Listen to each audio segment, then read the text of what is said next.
Los yoes en nuestra vida cotidiana. Aunque actualmente la neurociencia, la física cuántica y otras nuevas enseñanzas se acercan cada vez más a lo que la filosofía oculta llama verdad, la mayoría de las personas no admite la posibilidad, entre otras muchas cosas, de que no seamos lo que creemos ser. Se suele admitir que no somos el cuerpo físico, porque éste está gobernado gran parte del tiempo por las emociones y los deseos. Y todos sabemos que nosotros, como yoes, no somos una emoción o un deseo. Sin embargo, la gran mayoría de las personas sí creen que somos la mente por el hecho de que pensamos y creemos dirigir nuestra vida con nuestra mente. Estas personas no se dan cuenta de que la mente piensa por sí misma, piensa lo que le apetece y se va de un tema a otro automática o impulsivamente muchísimas veces durante el día. Es cierto que muchas personas observan a su mente y se dan cuenta que ellas, como yoes, tampoco pueden ser la mente, puesto que tienen poder sobre ella, pero aún así no saben realmente quién es o qué es el yo. Nada de lo que normalmente creemos ser es lo suficientemente duradero como para creer que sea el verdadero yo o alma. El yo no es el cuerpo, ni los sentidos, ni el cerebro, ni la mente, ni tampoco la consciencia que tenemos aquí en la vida, porque esta consciencia es personal y se elimina al cabo de ciertos años después de la muerte para dar paso al alma, ese yo o conciencia recopiladora de los frutos de las experiencias de cada vida. Es cierto que todos esos aspectos están relacionados y forman la personalidad que creemos ser, y por eso mismo la evolución nos ha hecho pasar de la inconsciencia, cuando éramos similares a los animales, en el sentido de conciencia que estamos hablando, pues pasar de la inconsciencia a la consciencia actual que nos hace diferenciarnos de lo que existe fuera de nosotros para así creer que somos un yo individual que nada tiene que ver con los demás. Es fácil que en estos momentos algún lector niegue lo que yo afirmo, porque él se siente un yo, porque lo que le sucede a él, lo que hace lo hace él, y cuando se despierta cada mañana sigue siendo él.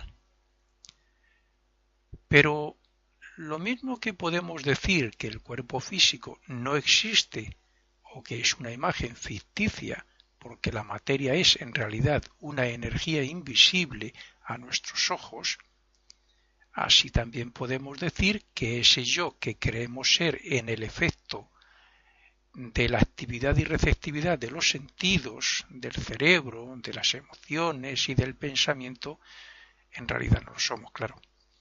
Tal y como piensa la mayoría de las personas, podríamos decir que el yo que creen ser solo existe cuando su consciencia es de vigilia, o sea, cuando están despiertos, pero no cuando duermen, que es como si no existieran. Cuando la mente piensa por sí misma y va de un lado para otro sin que nos demos cuenta, o sea, sin que seamos conscientes de ello, también es como si no existiéramos como yoes. Y cuando ciertas emociones y miedos nos dominan, también dejamos de existir como voluntad. Por tanto, el yo, incluso siendo un yo personal, aparece y desaparece según seamos conscientes de nosotros mismos y según nos manifestemos como voluntad. Así es que ese yo no es permanente ni duradero y está sujeto al cambio.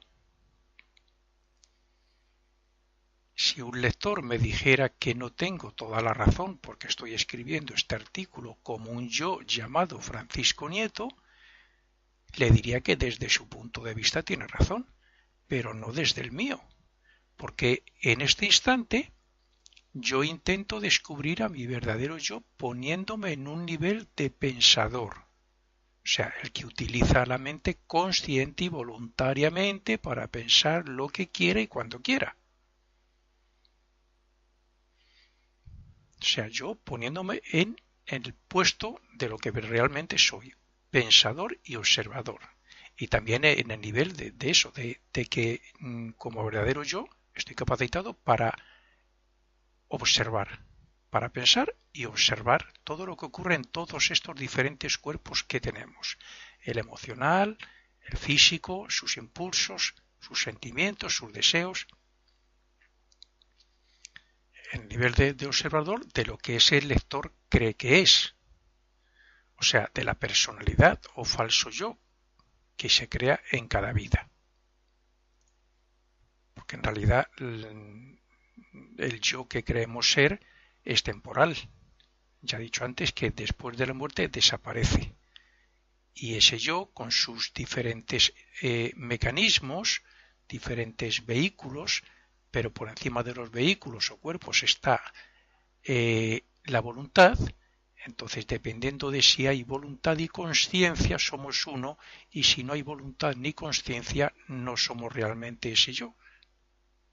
Ese yo desaparece temporalmente, dominado por cualquier otra cosa, sentimientos, emociones, instintos, impulsos, etc.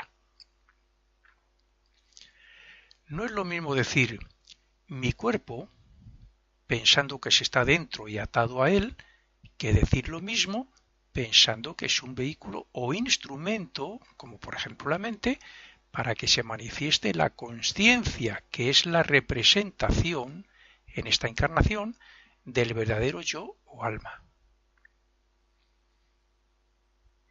Normalmente la mente se pasa el día pensando. Recibimos impactos e impresiones por los oídos, por la vista, por el tacto, etc. Las emociones nos dominan. Los deseos hacen presa en nosotros. Pero estamos tan acostumbrados a verlo todo tan normal como un yo personal que no le damos importancia. Solo cuando algo nos preocupa seriamente, cuando necesitamos averiguar algo, cuando nos autoobservamos desde un nivel por encima de la mente, es cuando discernimos o meditamos desde una posición cercana al verdadero yo. Lo mismo que un pensamiento es fruto de una idea original y lo mismo que una casa es fruto de la mente del arquitecto que la imaginó y la diseñó, así el yo personal es fruto del efecto de las experiencias, de las enseñanzas y de la razón desde que nacemos hasta que morimos. Es el hecho de ser conscientes de lo que recibimos a través de los sentidos y de lo que tenemos guardado en la memoria y en el subconsciente lo que nos hace sentirnos un yo frente a lo externo que nos rodea. Quien, por desgracia, por no decir por su karma, cae en un estado vegetal, a quien le sedan hasta dormirle, o quien nace con una tara mental importante, no se siente un yo, porque no tiene conciencia de vigilia ni de sí mismo, y porque su verdadero yo está impedido para expresarse física, emocional y mentalmente.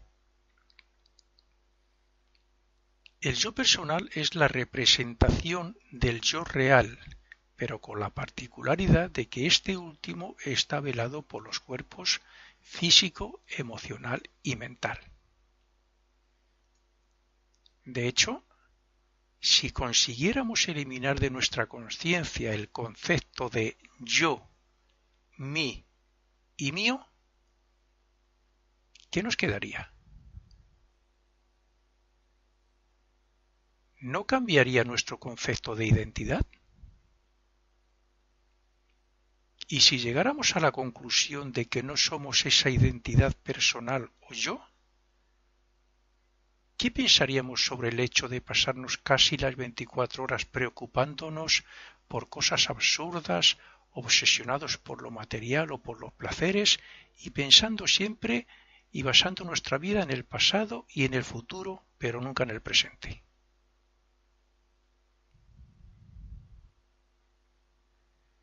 ¿Quién no ha escuchado alguna vez esa voz del yo real diciéndonos que para ser felices debemos cambiar o buscar otra forma de vida?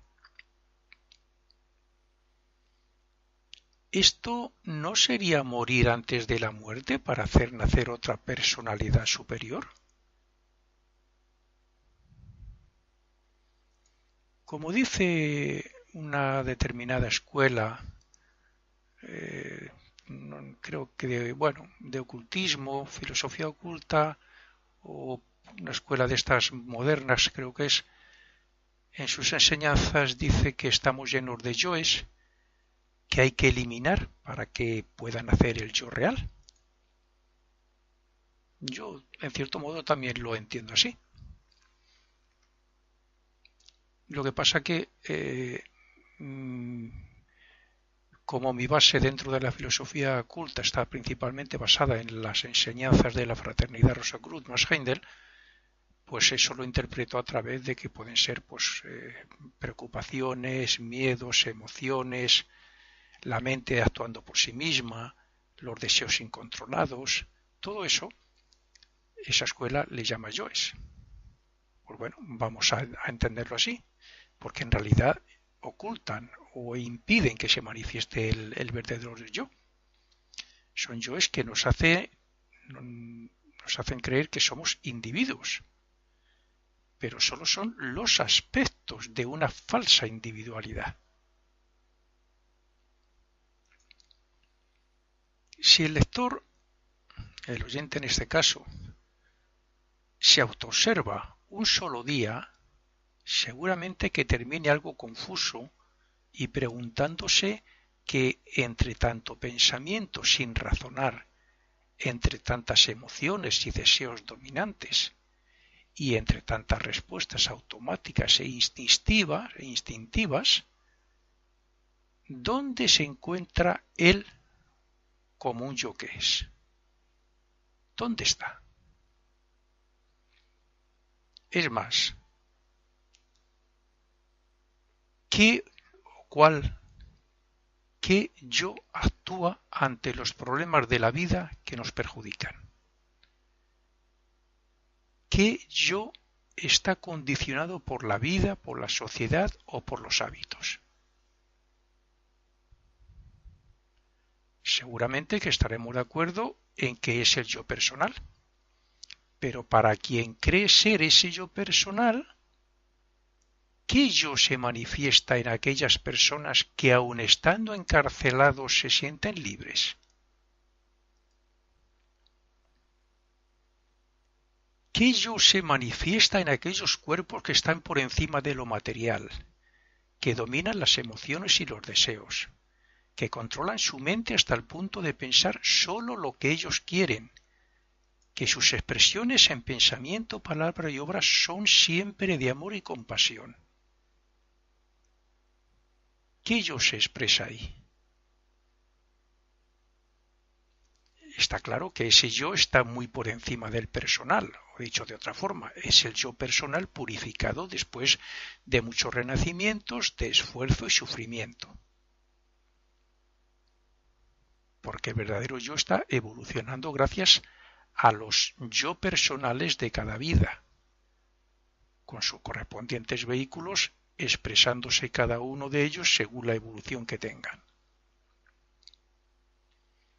El yo personal es aquel que ante tanto pensamiento, impulsos, emociones y automatismo personal cree que es la persona misma la causante u origen de todo, porque es así su naturaleza. El verdadero yo, el ego reencarnante, es el que, aun estando reencarnado, ha evolucionado tanto que se expresa como conciencia espiritual entre sus quehaceres cotidianos. Es el que sabe guiar, dirigir, controlar sus diferentes cuerpos. Es el que ejerce más su expresión a través de ellos como conciencia y como voluntad. Entonces, viendo todo esto, casi me atrevo a diferenciar varios yoes. El primero el personal que se va formando desde que nace y que cree que es él quien piensa y actúa según la educación y las experiencias. El segundo es el mismo anterior, pero que se da cuenta de que hay una voz o conciencia que no es lo que él cree ser y que cuando la escucha le es más fácil vivir y comprender la vida y a las personas. Y por último, el tercero, los que intentan expresar en cada momento o ahora esa conciencia superior hasta el punto de que dominan a la mente, no se dejan dominar por los deseos ni las emociones y ven el mundo y a los demás con los ojos del amor, de la fraternidad y del sentimiento de todos, que todos tenemos en un común mismo origen que es Dios. Estos tres yoes, al fin y al cabo, es una manera de decir que estamos evolucionando. El primero es el más atrasado, el menos desarrollado. Y el último es el más desarrollado, con pleno o casi pleno dominio sobre sus vehículos, controlados perfectamente desde el estado de conciencia del mundo donde está el yo al fin y al cabo, y desde la voluntad, que es una expresión del espíritu. La mayoría de las personas en Occidente están diría yo, en un intermedio. Se dejan llevar muchas veces como autómatas, responden por instinto, se dejan dominar por ciertas emociones, deseos, pasiones, etcétera. No controlan a la mente, está pensando por sí misma y yendo de un sitio para otro la mayor parte del día, etcétera. Entonces, el verdadero yo ahí tiene poca expresión. En el poco desarrollado tiene menos todavía, pero en el tercero que hemos hablado, ahí es donde el yo, la evolución hace que el yo real se pueda expresar muchísimo más y pueda tener bastante más control sobre sus cuerpos, que es en realidad lo que tenemos que llegar a conseguir todos, porque de lo que se trata es de evolucionar, que es lo mismo que decir de perfeccionar, de espiritualizar nuestro carácter. Porque la única manera esa de transformar, de desarrollar los poderes que tenemos latentes como espíritus que en realidad somos, desarrollarlos para hacer unos poderes dinámicos. Eso es a través de la experiencia, de los renacimientos.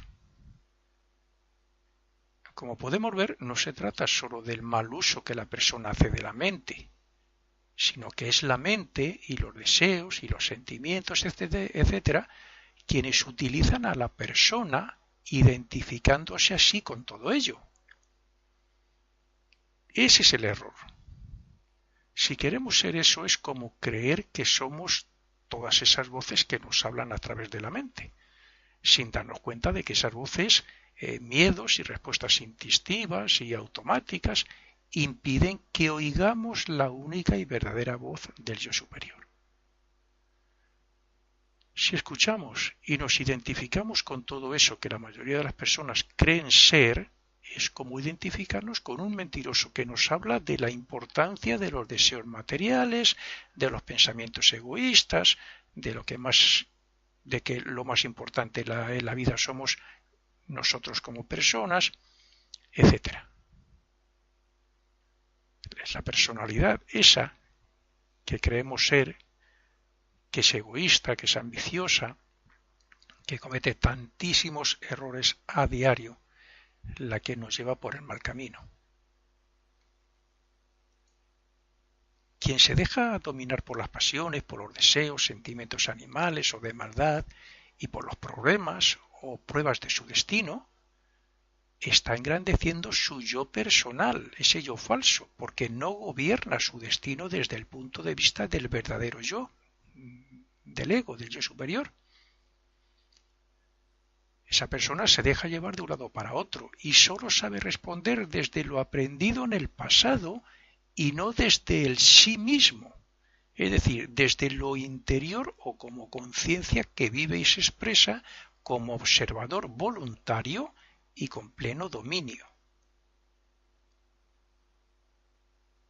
Se puede atender a los asuntos personales de la vida, vivir los sentimientos positivos, pensar y razonar los asuntos desde el más elevado punto de vista e intentar ver el mejor aspecto de los problemas desde un estado consciente, presente, pero no desde las voces siempre presentes de la mente, ni desde un estado de conciencia de maldad, ni otros aspectos negativos de las experiencias del pasado. El hombre que medita desde su aspecto interno y vive en sí mismo no se altera ni actúa como la mayoría de las personas, sino que razona antes de expresarse y, por tanto, vive más en el silencio del yo que en el laberinto de la personalidad. Cuando escuchamos dichas voces en forma de deseos, sentimientos, emociones, recuerdos del pasado, rencores, impulsos y otros defectos personales que tenemos, como es la envidia, el rencor, el deseo de venganza, todas esas cosas, no solo lo estamos fortaleciendo si lo escuchamos con atención, sino que también nos volvemos a identificar con ellos como si nosotros fuéramos todo eso. Les hacemos parte de nosotros y actuamos según sea su naturaleza. Si no hay discernimiento voluntario y conciencia de ello, claro. No nos damos cuenta de que quien escucha, o sea, nosotros, quien escucha las voces, no es ese tumulto que nos invade en forma de voces.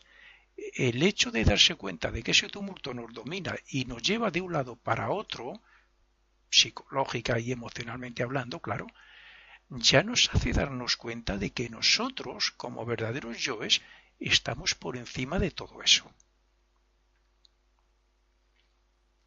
Actuar como un yo personal es actuar como algo automático, es algo así como estar dormido por no poner nuestra voluntad, nuestra atención y nuestra conciencia en lo que está pasando. En ese caso, quien responde y se expresa es el resultado de lo que hemos llegado a ser en la vida y por tanto no se puede esperar otra cosa que más de lo mismo, salvo que en esta vida despertemos e intentemos ser voluntariamente conscientes de cada instante para crear pensamientos, sentimientos y deseos positivos y para no dar rienda suelta a la mente ni a la lengua, que muchas veces nos pierde. Cuando se controla la mente lo suficiente como para que no esté respondiendo o pensando constantemente, cuando silenciamos lo poco positivo del pasado y cuando alcanzamos un estado de ánimo y mental sereno, relajado y expectante ante lo que pueda surgir de nosotros en cada circunstancia, podemos decir que vivimos en el aquí y en el ahora del verdadero yo. Si estamos compuestos, como así explica la filosofía oculta, de deseos, instintos, emociones, pensamientos, respuestas automáticas, hábitos y toda una serie de recuerdos del pasado que nos dominan, porque esto está relacionado con los vehículos o cuerpos que tenemos en cada vida, bueno, más otros pensamientos sobre el futuro, que más que ayudar incluso muchas veces perjudican. Bueno, pues si estamos compuestos de todo eso, está claro que cuando vemos todo eso como ajeno a nosotros y nos esforzamos por enfocarlo, vivirlo y expresarlo desde la conciencia del verdadero yo, estamos acercándonos a la naturaleza espiritual, que es el origen de nuestro ser, y estamos dominando a la grosera y material personalidad. La mente tiene el poder de gobernar todos los demás cuerpos. Por encima de ella solo está la voluntad, que generalmente es muy débil ante lo personal. Pero cuando la utilizamos voluntariamente, o sea, cuando ponemos conciencia en su uso, lo hacemos conscientemente, entonces estamos expresándonos como el yo mismo. Lo que significa que podemos doblegar a la mente y a todo lo demás. No olvidemos que desde el punto de vista, desde ese punto de vista, solo nosotros, nadie más puede, solo nosotros decidimos si actuar de una forma u otra, o si hacer el bien o el mal, tanto en pensamiento, en palabra como en obra. Yo he puesto, en alguna de mis conferencias, he puesto el ejemplo de que una persona esté leyendo un libro y de pronto su mente comienza a pensar en cosas que tiene que hacer, o en lo que hizo ayer, o lo que quiere hacer mañana, o en divertirse. Y su mente está ahí dando vueltas y imaginando cosas, y de pronto la persona se da cuenta de que su mente está ahí y dice, pero bueno, si yo estaba leyendo esto, no me he enterado de nada de lo que he leído. O sea, que es como decir, no he sido consciente de lo que he leído. No sé nada, no recuerdo nada, no me he quedado con ello en la mente. Bueno, pues ese es el yo. Es el tomar conciencia de la realidad en ese mismo momento, en ese ahora. Tomar conciencia de lo que está ocurriendo. Y entonces, gracias a la voluntad, expresión del espíritu, coge a la mente y la concentra otra vez en el libro.